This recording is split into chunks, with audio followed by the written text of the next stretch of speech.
Un mythe immense et une grande histoire concernant cette nouvelle merveille du monde. La Grande Muraille de Chine. Symbole d'une civilisation entière ayant construit, détruit et reconstruit l'édifice pendant plus de 2300 ans et dont la longueur totale s'étend sur plus de 21 000 km. Les toutes premières sections sont apparues plus de 2000 ans en arrière, avant même la Chine impériale. Ces murs primitifs, faits de terre tassée, étaient de simples fragments construits par des royaumes locaux. Loin de vouloir isoler la Chine, le but était clair: défendre les frontières contre les incursions des tribus nomades du Nord et protéger les terres agricoles. En 221, avec J.C., après avoir unifié la Chine, l'empereur Qin Shi Huangdi ordonna de relier les murailles existantes en un seul système massif afin de repousser les tribus Xiongnu. Pas seulement une ligne de défense, la muraille devint aussi une route stratégique.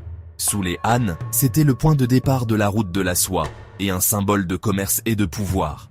Au fil des siècles, des millions d'hommes l'ont bâti, brique par brique. Un effort colossal réalisé dans des conditions d'une extrême dureté.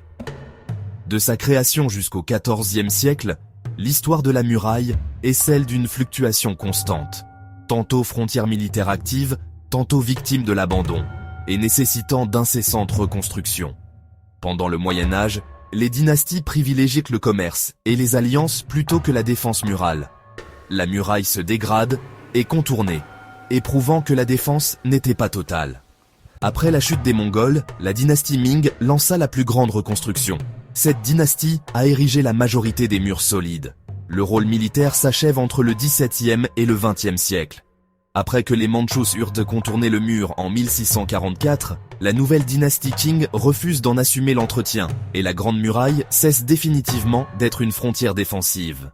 Malgré les légendes, les faits montrent que la Grande Muraille de Chine est invisible à l'œil nu depuis l'espace, et seules des conditions parfaites ou des outils d'observation permettent de l'apercevoir, démentant ce mythe de la conquête spatiale. Exploit architectural et historique, la Grande Muraille de Chine a connu une renaissance moderne, grâce aux efforts de restauration sous la présidence de Deng Xiaoping, désormais site ouvert au tourisme mondial et protégé au patrimoine de l'UNESCO depuis 1987. Aujourd'hui, la Grande Muraille de Chine se dresse comme témoignage vivant de l'ingéniosité, de persévérance et de richesse culturelle.